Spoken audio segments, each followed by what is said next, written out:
반갑습니다. 지금까지 살아온 건 누구 덕인가요?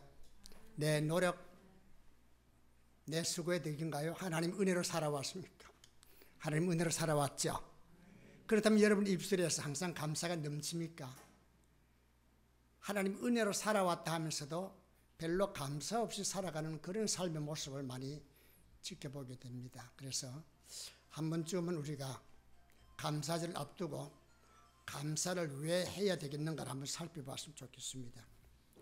의학적으로 받은 사랑과 은혜에 대한 감사를 표현하게 되면 몸에 있는 내장을 통제하는 자율신경계 안에 있는 부교감 신경이 자극을 받아 건강을 촉진시킨다는 그런 연구 결과가 나왔다고 합니다. 무슨 말입니까? 감사하는 사람이 건강하게 살아갈 수 있고 불평하고 원망하는 사람보다 더 장수할 수 있다 하는 그런 말씀이죠. 물론 오래 사는 것이 다는 아니겠습니다만은 가능하면 자기 수명껏 살다가 가야 되겠죠. 그죠?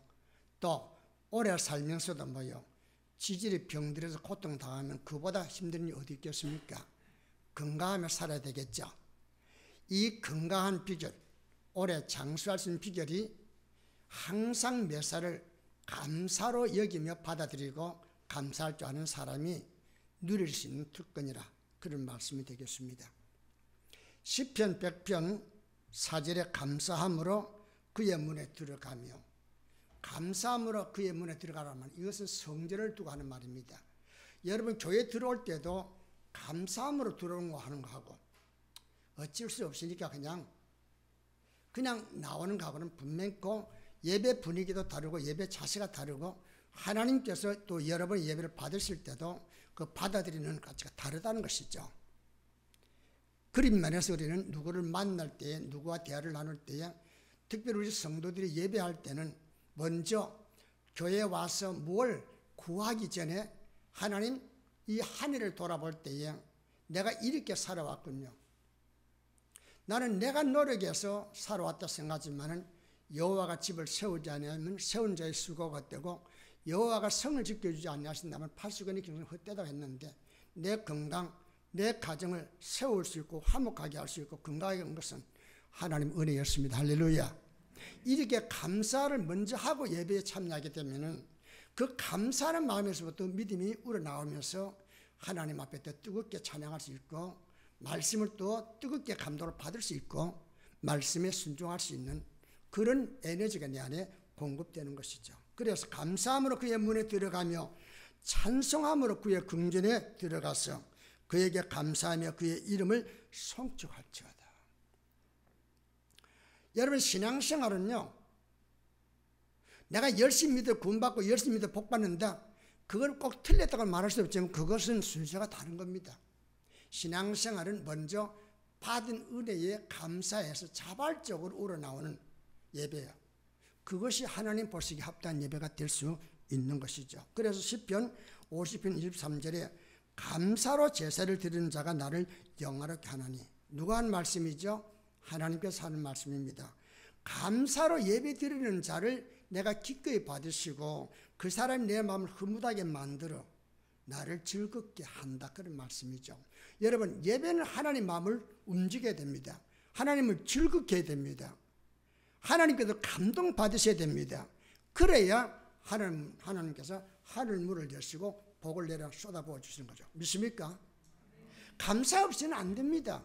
근데 우리는 감사를 잃어버려 살아갑니다. 그런데 말이에요, 로마서 1장 21절에는 신자 가운데도 하나님을 알되 하나님을 영화롭게 아니하며 감사치도 아니하는 자가 있다라고 그렇게 말하고 있습니다. 사도 바울이 기록한 내용인데요, 하나님을 알기는 알아요. 믿음생활을 하기는 합니다. 그런데 하나님을 영화롭게도 안 하고 감사치도 아니하면서 예배하더라 이거죠. 그런 예배는 연락이 될 수 없지요. 똑같이 예배를 가인도 드리고 아벨도 드렸지만은 가인의 제사가 나쁠 게 하나 없어요. 그런데 가인의 제사는 하나님 받지 아니하시고 아벨의 제사는 연락했다고 그랬습니다. 물론 짐승을 바쳤다든지 곡식을 바쳤다는 그렇게 다르게 말할 수 있겠습니다만은 중요한 건 뭐요? 믿음으로 드린 예배, 감사로 드리고 드리지 않는 게 거기에 차이가 있었던 것을 볼 수 있는 겁니다. 그러니까 예배자 중에 하나님으로부터 받은 사랑과 은혜를 감사하지 못하고 인색한 마음으로 예배하는 사람들이 있다는 말씀이죠.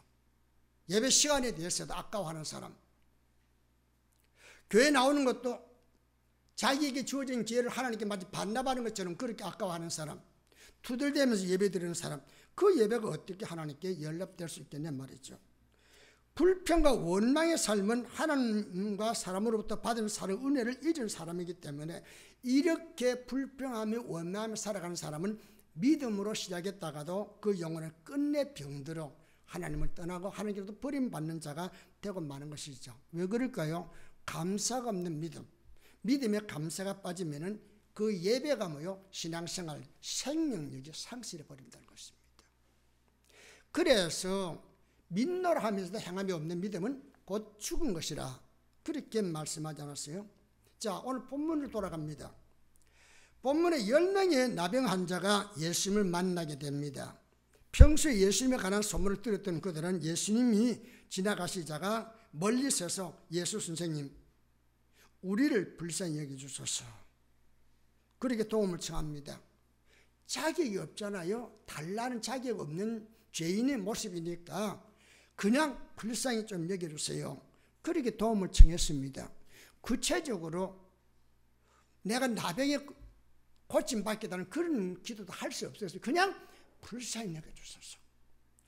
그렇게 도움을 청했는데 예수님께서 그들을 보시자 하는 말씀이 가서 제사장에게 너희 몸을 보이라고 그렇게 말씀하십니다. 여러분, 구약에서 나병 환자가 제사장에 나갈 수 있는 유일한 기회가 어느 때냐? 고침받았다는 확증을 얻기 위해서만 나가지 그 외에 나갔다가는 돌에 맞아 죽게 되어 있는 겁니다. 그러니 예수님께서 가서 내 몸을 제사장에게 보이라 이 말을 순종하는 것이 보통 어려운 게 아닙니다. 잘못될 때는 뭐요? 돌에 맞아 죽어도 어디 가서 하소연할 수 없는 율법이 정한 거란 말입니다. 그런데 그들은 예수님의 말씀을 듣는 순간 제사장들에게 몸을 보이려고 어려운 발걸음을 재촉합니다. 왜 가죠? 고침받았다는 증거를 얻기 위해서입니다. 지금 고침받았습니까? 아니에요. 예수님께서 가서 몸을 보이라고 했지 고침받았으니까 괜찮다, 그러므로 확증을 받고 오라, 그렇게 말하지 않았습니다. 고침받은 증거는 없었지만은 예수님의 말씀에 그들이 순종합니다. 그런데 예수님께서 얼마나 대단한 분이신데 본인들에게 가라 그럴 때 돌에 맞아 죽으러 가라 하겠습니까? 제사장한테 갈 때는 분명 고침받은 놀라운 역사가 일어날 것이다라는 암시적인 말씀을 그들이 믿고 가는 도중에 어떻게 됐어요? 고침받았습니다. 할렐루야. 얼마나 기쁘고 감격했던지 너무 좋아서 얼싸안고 춤을 추게 됩니다. 이 감격과 이 기쁜 소식을 누군가에게 전해야 되겠다는 그런 생각이 들었습니다. 그래서 여러분, 정말로 가장 기쁜 소리 들을 때에 제일 먼저 어디로 갈까요? 가족들한테 가죠. 사랑하는 아내한테, 사랑하는 남편에게, 부모님한테, 자식들에 가서 내가 고침받았다는 사실을 알리고 싶을 겁니다. 그죠? 그래서 그들은 10명 가운데 9명은 빨리 가서 내 가족들에게 이 소식을 전해야 되겠다. 틀린 거 아니에요. 잘한 거죠. 그런데 믿음의 입장에 본다면 잘못된 거란 말입니다. 그래서 그들이 뿔뿔이 흩어져 가지고 9명은 빨리 집으로 갔고 1명은 누구요? 사마리아인이죠. 그 사람은 생각해 보니까 내 집에 가서 가족들에 알리는 것도 좋지만은 나를 정말로 나병이라는 이 엄청난 그 불행에서 나를 건져준 것에 대해서 우선 먼저 고마움을 표해야 되겠다. 나를 고쳐준 그분에게 가서 내가 감사해야 되겠다. 그런 마음이 들어서 사마리아인만이 예수께 돌아와서 감사를 드렸다고 기록하고 있습니다. 자, 그는 평소에 유대인으로 천한 신분이라면서 멸시와 천대를 받았던 사람입니다. 사마리아인은 유대인들이 볼 때는 뭐예요? 요즘 말로 국제 결혼해가지고 입시가 안 좋다 혼혈하라 해가지고 나쁘게 마치 괴라 취급할 때에 사마리인이라 그랬습니다. 그러니까 그렇게 천대를 받은 사람입니다. 그런데 그 사람만이 예수님께 찾아와서 먼저 감사를 드립니다. 집에 가서 감사해야 되겠지만 먼저 예수님께로. 여러분, 당연히 여러분 좋은 일이 있으면 여러분 가족들에게 이야기해야 됩니다. 그것도 할 수 있습니다. 그게 나쁜 건 아닙니다. 그러나 적어도 우리 신앙인이라면 먼저 이것은 내가 저 사람을 통해서 그런 혜택을 입었고 내가 이걸로 인해 가지고 이런 효과가 왔을지라도 배후에는 하나님이 계시군. 할렐루야. 이게 있어야 되는 거라겠죠. 그래서 신앙생활은 하나님께 내게 베푼 은혜와 사랑에 대한 감격에서 출발되어야만이 그 예배가 살아있는 예배가 되고 하나님께 영광이 돌려지고 그것이 인연되어서 하나님의 축복이 계속해서 내게 와치게 된다. 그런 말씀이죠.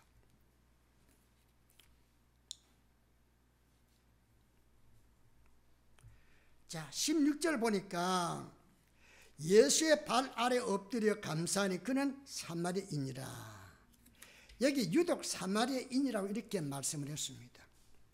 왜 누가가 이 말씀을 쓸 때에 사마리아인이라고 지칭했을까요? 그 당시에 사마리아인은 야만인으로 생각해가지고 감사도 모르는 사람으로 여겼다는 것이죠.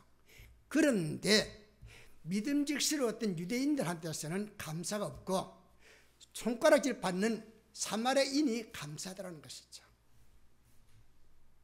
여러분은 어떤 사람이 들어갑니까? 평소에 유대인같이 인정받는 사람이죠. 그러나 감사를 잃어버린다면 사마리아인마도 못하는 그런 존재가 되고 만다는 사실을 알아야 됩니다. 감사가 뭡니까? 고맙다고 여겨지는 마음을 말과 행동으로 표현하는 것이죠. 근데 사람들이 말로는 잘해요.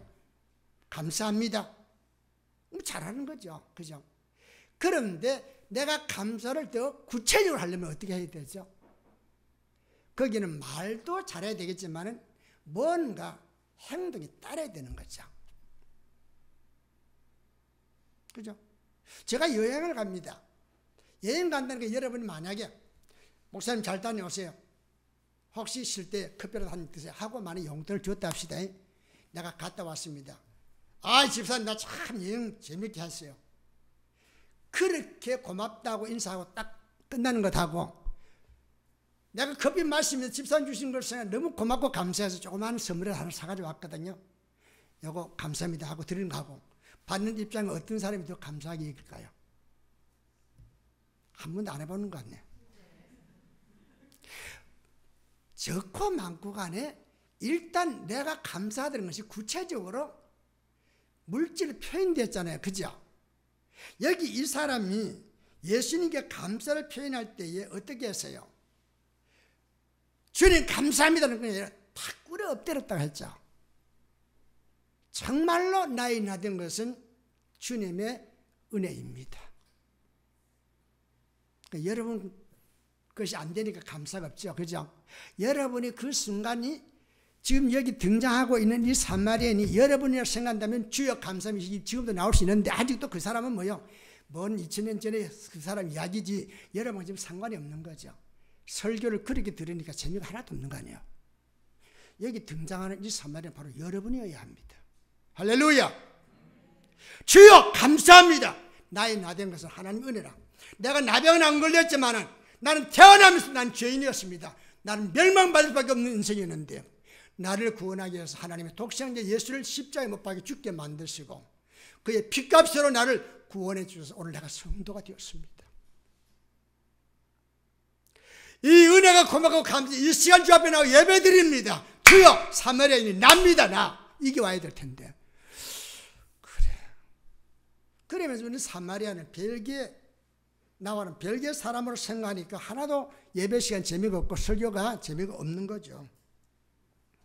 그는 고마움을 예수께 달려와 발 아래 엎드려 절하면서 감사는 말과 행동으로 표현합니다. 그러니까 그걸 지켜보던 예수님께서 이런 말씀하시죠. 17절에 10사람이 다 깨끗한 받지 아니하였느냐 그 아합은 어디 갔느냐. 이게 무슨 말이에요? 예수님 좋다는 말이에요? 서운하다는 말이에요? 서운하다는 말이죠. 예수님의 말씀을 듣고 가다가 고침받았습니다.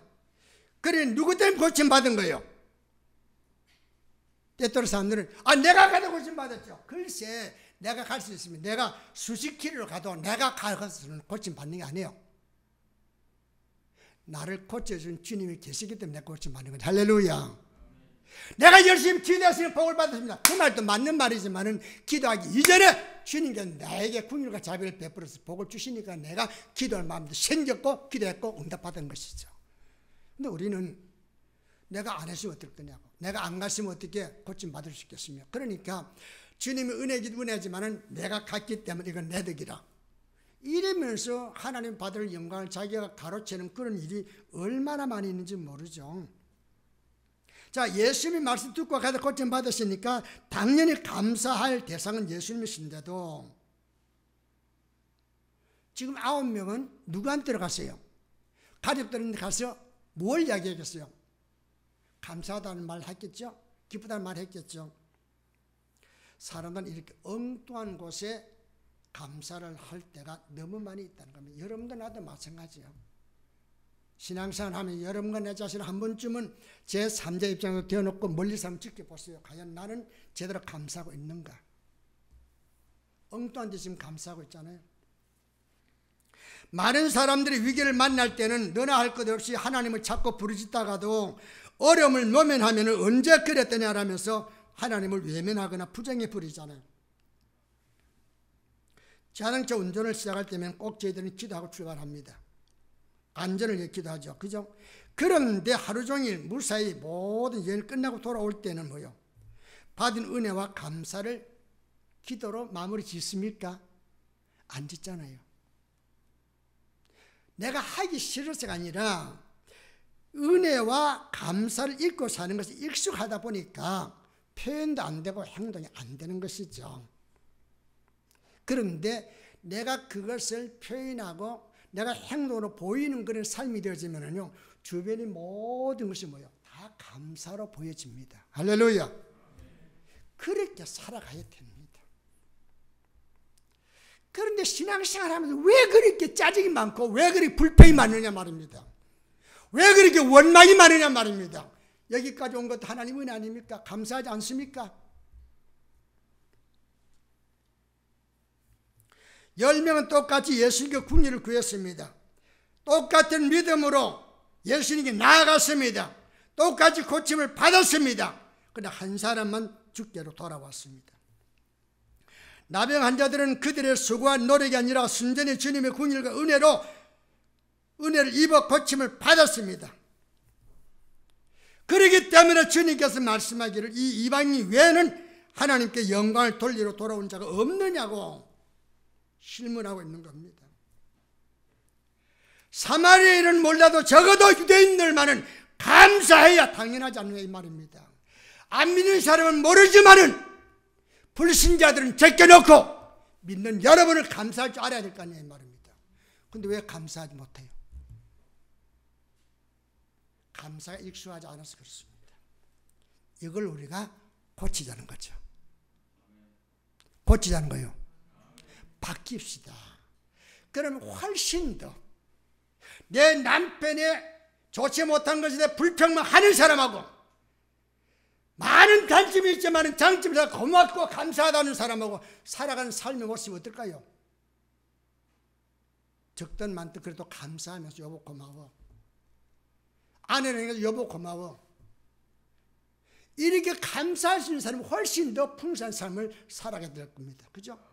여러분도 그렇게 되기를 주의 이름으로 축원합니다. 성도님들은요, 우리 믿는 사람은 행복해야 할 자격이 있고 행복해야 할 이유가 있습니다. 근데 왜 싸워요? 왜 양보 못해요? 아직도 주께로부터 받은 귀한 은혜와 사랑, 1만 달란트의 빚을 탕감받았는데 100데나리온 그거 갚지 않는다고 발로 짚는 게 우리 삶이잖아요. 1만 달러 무슨 빚을 내가 갚을 수 있겠어요? 그런데 하나님은 다 갚아주셨어요. 할렐루야. 그런데 뭘 그렇게 불평하고 원망하느냐 말입니다. 유대인들은 평소에 자신들은 선민으로 하나님의 사랑 은혜는 자신들의 몫이라며 노래했던 그런 사람들인데 막상 고침을 받자 하나님을 찾지 않았습니다. 주께 돌아오지 않았습니다. 성경 어디에도 그들이 다시 돌아와 주께 감사하고 구원을 얻었다는 그런 기록이 전혀 없습니다. 그러나 사마리아인은 자기 기쁨을 가족들에게 알리기 일보다 먼저 주님을 찾아 감사하는 일을 당연시 하였는데 뜻밖에도 주님께로부터 19절 한번 같이 읽어볼까요? 19절 같이 읽었습니다. 시작. 그의 시대 일어나 가라. 내 믿음이 너를 구원하였느니라. 내 믿음이 너를 구원하였느니라. 할렐루야. 그 사람이 언제 자기 믿음 고백했습니까? 예수님은 이런 분이시고 내가 그래 예수를 믿었습니다. 이렇게 고백했습니까? 없어요. 그냥 뭐 했어요? 고맙습니다. 나를 고쳐주시니까 주님이십니다. 그랬는데 주께로부터 감격스러운 그런 확증을 받잖아요. 내 믿음이 너를 구원하였느니라. 고침도 받았지만은 아울러 뭐요? 영혼까지 구원받는 현세와 내세에 아울러 복을 받는 그런 사람이 되었다는 겁니다. 부럽지 않으세요? 이런 걸 볼 때마다 주님 나는 이런 사람 좀 될 수 없습니까? 이게 와야 될 텐데 옛날 이야기로 흘려보내니까 우리 신앙생활에 아무런 도움이 없잖아요. 아우면 육신의 병을 고침받은 것으로 끝났습니다. 그런데 주께 돌아와 감사를 표했던 사마리아인은 육신의 질병을 고침받은 동시에 영혼의 구원받았다는 것. 복 중에 복 위에 복을 받은 거죠. 그는 9명이 멸시하고 천하게 여긴 사마리아인이었습니다. 스스로 생각하기를 주님의 사랑 은혜를 입을 자격이 없다고 생각했는지도 모르죠. 차마 주님의 이름을 부르기도 감당할 수 없는 그런 죄인으로 여기며 살아왔는지도 모릅니다. 그런 그가 주님께로부터 나병을 고침받았으니 얼마나 감격스럽고 고맙겠습니까? 더 나아가서는 뭐요? 구원받았다. 할렐루야. 믿음의 고백이 믿음을 불러오고 감사의 고백이 또 다른 감사의 내용을 몰아오다는 겁니다. 내가 적은 믿음이지만 적은 믿음에 감사로 포장하려면요, 그 믿음에 차근차근 믿음의 덕에 절제를 인내 이게 쌓아 올라갑니다. 그런데 있는 믿음도 내가 불평하고 원망해 보세요. 있는 것도 그냥 알면 쏙쏙 빠져나가면 껍데기만 남아있다가 어느 날 막상 믿음을 확인해 보려면 아무것도 없는 그런 자가 된다는 것이죠. 우리가 감사함으로 구원을 받는 건 아닙니다. 그러나 하나님께 감사하는 마음이 하나님을 향한 믿음으로 발전하기에 하나님을 향한 감사가 믿음으로 인정되어 하나님의 역사를 내 삶 속에 경험하게 만들더라는 것이죠. 아브라함이 자기 조카 롯을 구원하기 위해서 연합군들과 전쟁을 벌입니다. 아브라함의 군대는 319명의 자기 집에 있는 불의한 종들입니다. 싸워 이기겠어요? 정예 군인 5왕이 연합한 그 군대하고 싸워 이기겠어요? 못 이겨요. 근데 이겼습니다. 어떻게 이겼을까요? 그 이긴 것을 생각할 때에 아브라함은 어떤 생각이 들어요? 이건 순전히 하나님께서 나와 함께 해주셨고 뿐만 아니라 적들 속에 들어가서 스스로가 망하게, 스스로가 죽이게 그랬기 때문에 오늘 내가 이겼구나. 그래서 그 마음에 대한 고맙고 감사함을 느끼고 있을 때 그때 나타나는 사람이 누구예요? 제사장 멜기세덱이 나타나죠. 멜기세덱은 제사장으로서 하나님을 대신한 하나님의 사자로 자기 앞에 왔기 때문에 하나님께 내가 감사를 해야 되겠는데, 그래서 감사로 그가 선택이 뭐예요? 소득의 10분의 1, 11조를 자기의 믿음의 구체적인 표현으로 하나님께 드리게 됩니다. 하나님께서 전리품의 11조 내게 바치라, 안 바치면 너는 도둑놈이야, 이렇게 했나요? 전혀 그거 없어요. 율법에 그렇게 명시. 아니, 아브라함 때는 율법이 있기 전에요. 아브라함이 생각해 볼 때에 하나님께서 나로 이기 위해서 오늘 이 영광, 이 전리품, 이 승리를 갖게 만들었으니까 하나님께 드리는 게 당연하다. 이것을 어떻게 구체적으로 표현할 수 있을까? 그래서 소득의 10분을 딱 잘라 드리는데 그게 뭐요? 믿음의 조상이 되게 만들었다 말씀이죠. 멋있잖아요. 11조 헌금은 하나님께 드리는 믿음의 고백으로 구체적으로 감사하는 신앙의 표현이 되었던 것이죠. 그래서 그 이후로 하나님께서는 이 아브라함을 들어 쓰잖아요. 그 예물에 하나님께서 생명과 복의 근원임을 밝히는 믿음의 고백이요 표현이 되었기에 주님은 감사할 수 없는 사람을 안타까워하면서 그 9은 어디 있느냐고 묻는 겁니다. 여러분의 삶의 중심에 누가 계십니까? 그 9은 어디 있나? 여러분 마음은 지금 어디 있습니까? 사마리아인은 예루살렘의 제사장을 찾아간 게 아닙니다. 영원한 대제사장이신 예수님을 찾아 살해하는 믿음의 고백으로 하나님의 자녀로 거듭날 수가 있었습니다. 하나님은 죄인을 위하여 독생자를 보내어 주셨고 그로 채찍질을 당하고 십자가에 못 박혀 죽게 하심으로 믿는 우리의 죄와 질병과 죽음에서 자유케 하시고 영생을 얻게 하였습니다. 하나님은 이러한 은혜와 사랑을 감사할 줄 아는 믿음의 사람을 찾아 오늘도 자기를 드러내고 있다 그런 말씀이죠. 그런데 믿어도 되는 게 없대요. 될 턱이 있나?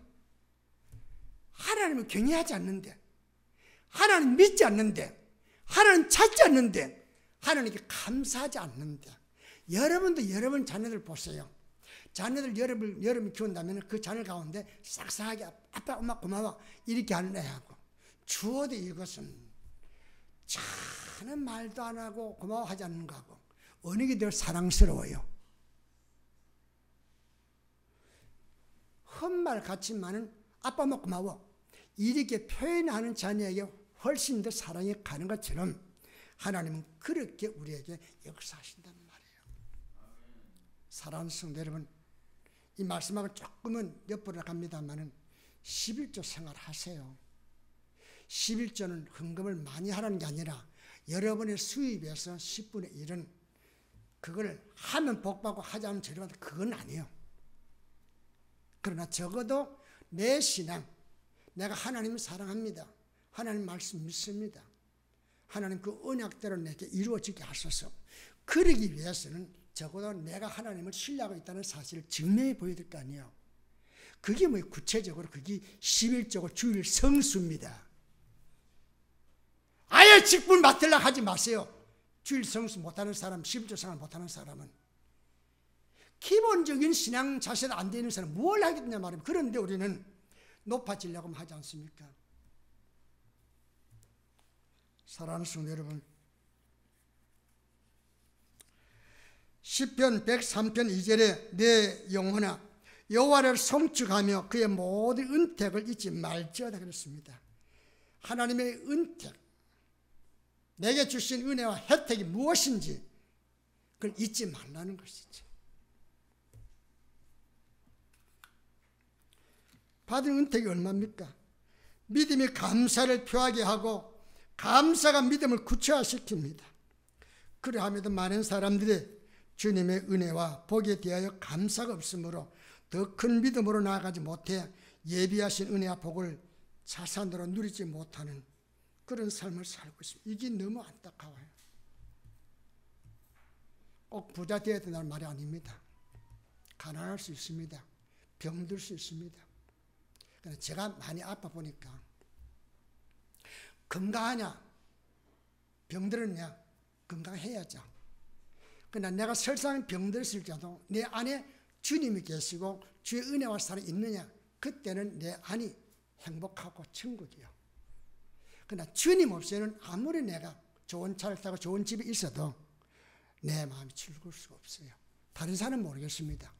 제가 제 자신을 봤을 때요, 예수 그리스도가 내 안에 계실 때 나는 부유한 자요, 나는 자유한 자요, 나는 평안한 자요. 언제든지 주님이 내 피를 공급해 주고 있기 때문입니다.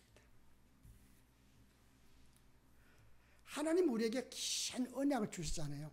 예수 안에서 모든 언약을 성취하도록 그 길을 우리에게 보여주었습니다. 여러분에게 말씀하기를 믿음으로 간구하면 응답해 주겠다 하지 않았어요. 순종할 때 하나님께서 이렇게 복을 나라 주시겠다 했잖아요. 그건 여러분과 나의 자산이에요. 부모로부터 많은 유산을 물려받아 좋지요. 그러나 그거 없을 때는 저 없습니다.